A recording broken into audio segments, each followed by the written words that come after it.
The Lions, every week, more and more, you're like, is this the best team in football? And now they're the Vegas favorite to win the Super Bowl. Does that even seem real that you just said that? The Detroit Lions are the favorite to win the Super Bowl according to Las Vegas. No, it doesn't seem real.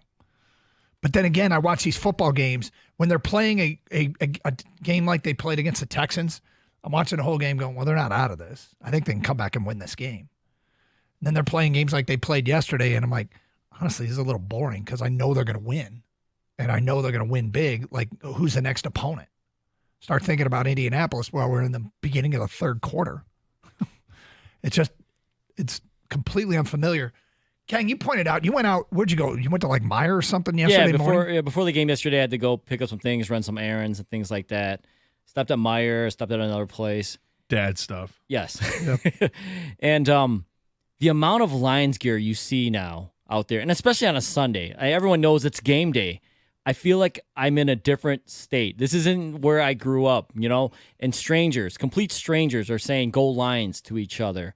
And people that probably have never even watched the Lion game. I'm sorry, it's true, right? But when you're this good, people jump on the bandwagon. They have their Lions gear on, and everyone's just happy. It just seems so different, and I love it. Don't get me wrong, but it is a new thing. And every year, I think we get so used to hey, we're kind of part of the party, but we never really participated, right? Yep. This year, we're leading it. We're at the head of this thing. It's weird. 248-539-9797. Let's get back to the people. Michael in West Bloomfield, you're next. Hi, Michael. Hey, good afternoon, fellas. What's up, Michael? So what I like best about the Lions is their discipline. I don't even know the last time they had a false start. I have to think back many games. I know they didn't have one yesterday. I don't think they had one against the Texans. So just their ability to be so focused and just on top of the game. They're like the Rockettes. They move as one, and it's just so much fun.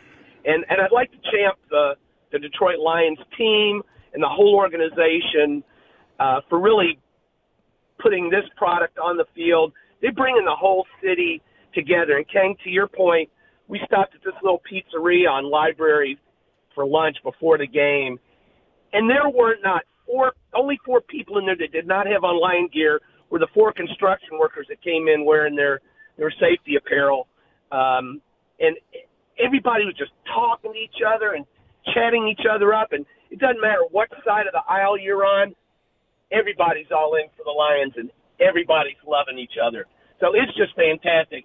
And my chump for the week is all those people that chastised the Lions for taking Jahmyr Gibbs with that first-round pick. What do you think now? Yeah, okay, that isn't aged well. Let's draft some more Alabamans. I hate the Tide, but man, do I love them as Lions. I love what with Brad Holmes and his drafting. It really is just shut up and let me do what I'm going to do.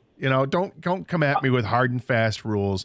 If Brad Holmes has taught us anything, it's you can't have hard and fast rules. You can't say things like, "Oh, don't draft an off-ball linebacker in the first round," or "You can't take a running back in the first round." Don't tell him what to do. You do what you need to do and find great players, and that's what he's done. He's found great players. And just a couple years later, the move to trade back and not take Jalen Carter at the time, but go ahead and take Jahmyr Gibbs looks brilliant.